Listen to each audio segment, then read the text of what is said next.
María Fernanda López vivía en Ciudad Juárez, Chihuahua, una ciudad acostumbrada a sobrevivir entre dos mundos, México y Estados Unidos. Trabajaba como abogada independiente, ayudando a familias humildes a luchar contra los abusos de empresas y autoridades. Era conocida por su tenacidad, honestidad e implacabilidad ante la injusticia, precisamente el tipo de persona que irritaba a los poderosos. Todo comenzó cuando María decidió representar a un grupo de trabajadores despedidos de una maquiladora que exportaba piezas a la industria automotriz estadounidense. La empresa, con sede en Texas, había cerrado repentinamente su filial mexicana, alegando una caída en la demanda, pero los documentos que María encontró revelaban una historia diferente. Se habían firmado contratos millonarios semanas antes del cierre. Esto significaba que los despidos masivos eran ilegales y que la empresa simplemente quería deshacerse de los trabajadores de mayor edad para contratar mano de obra más barata. La denuncia cobró fuerza, llegando incluso a la prensa local.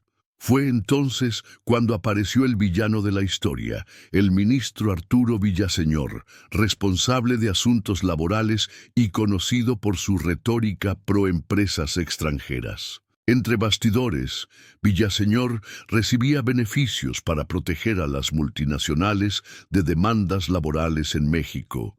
Y María, sin saberlo, acababa de tocar un avispero. En menos de 2 semanas, su vida dio un vuelco. Se le abrió una causa penal por falsificación de documentos, una acusación sin pruebas, pero suficiente para manchar su reputación. La Policía Federal tocó a su puerta a las 6 de la mañana delante de vecinos y clientes para ejecutar una orden de cateo e incautación. Se llevaron su computadora, sus archivos e incluso el celular de su hija de 12 años. La humillación pública fue devastadora. Algunos clientes cancelaron contratos por temor a represalias.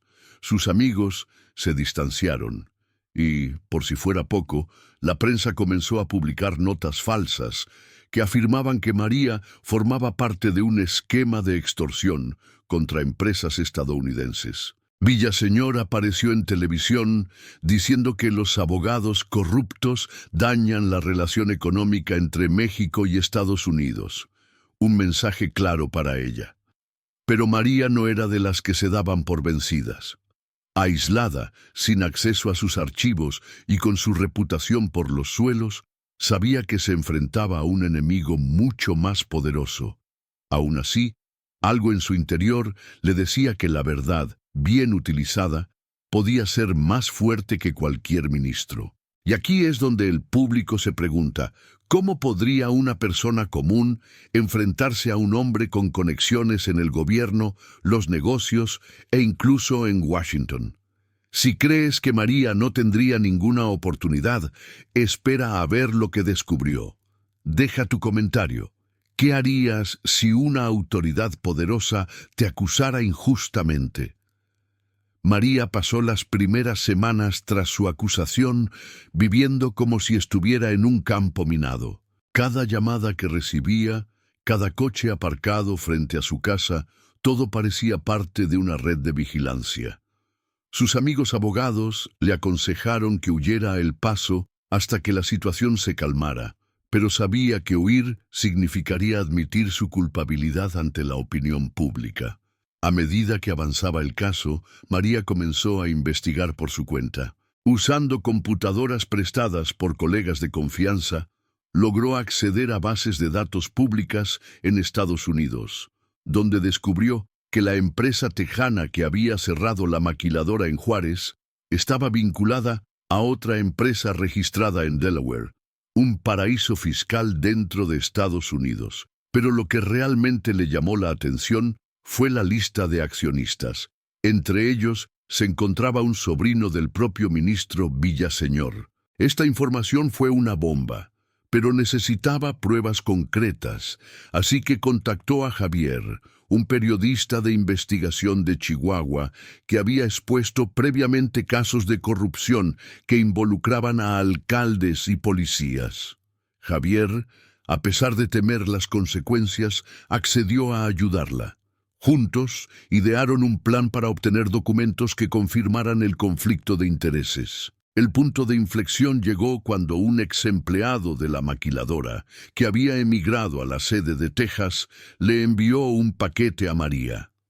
Dentro había copias de correos electrónicos y contratos firmados que demostraban que el cierre de la planta mexicana se había coordinado directamente con Villaseñor a cambio de favores e inversiones en Estados Unidos.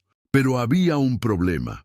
Si María revelaba todo de golpe, podría ser acusada de violación de la confidencialidad o espionaje internacional, cargos graves tanto en México como en Estados Unidos. Necesitaba una estrategia que acorralara a Villaseñor sin darle tiempo a destruir las pruebas.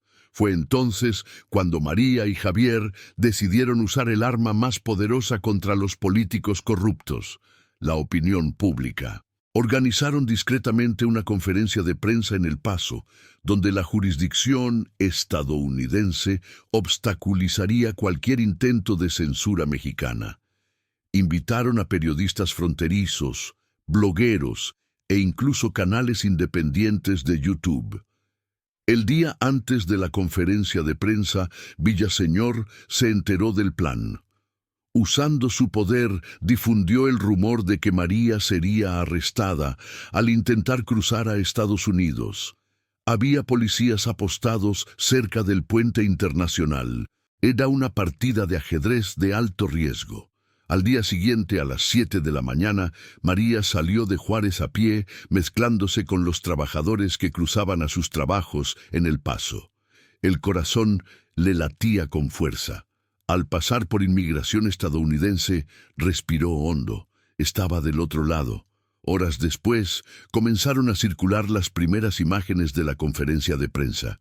Los documentos eran claros, las fechas coincidían y el nombre de Villaseñor aparecía repetidamente.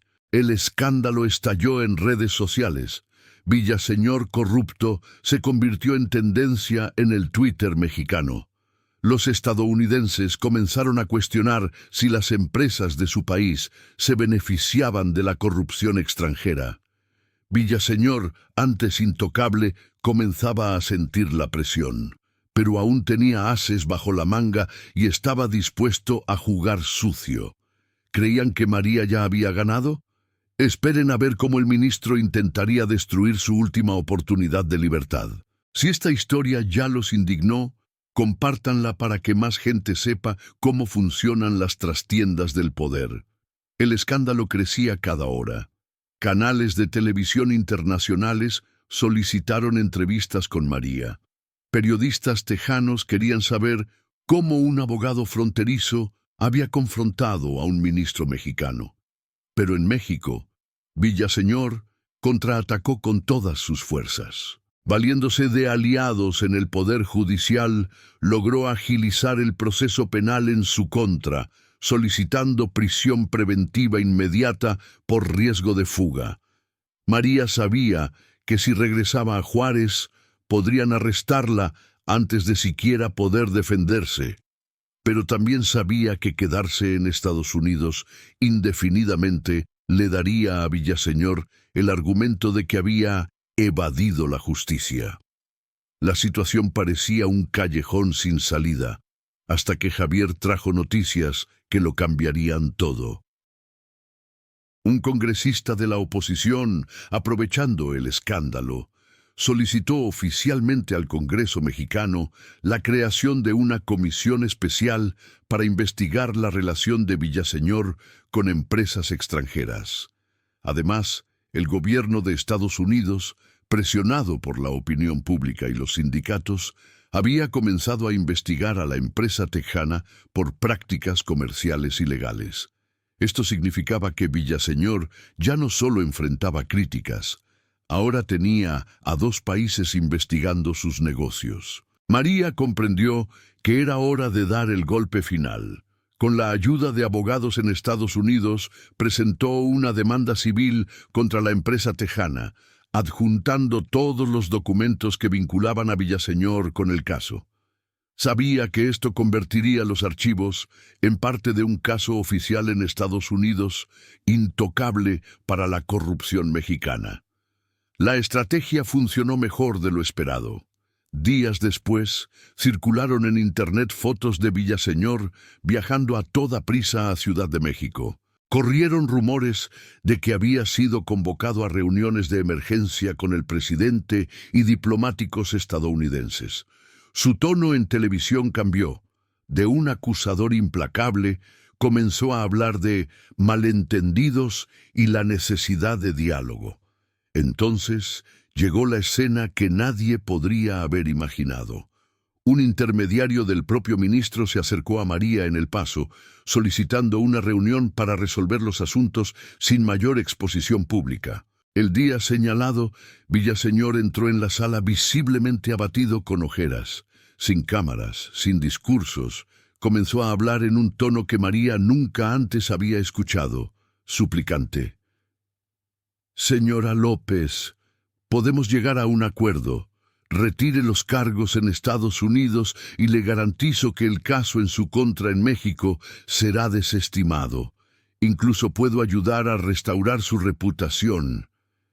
María lo miró fijamente durante varios segundos. Recordó el allanamiento policial en su casa, el miedo de su hija, las noches de insomnio. Luego respiró hondo y respondió con firmeza. Ministro, no está aquí para ofrecerme nada. Está aquí para pedirme que lo salve, pero no lo haré. No soy yo quien decidirá su destino. Esa es la verdad. Días después, Villaseñor se ausentó de su cargo por motivos personales. La investigación en México continuó, mientras que en Estados Unidos la empresa texana llegó a acuerdos multimillonarios con los trabajadores afectados.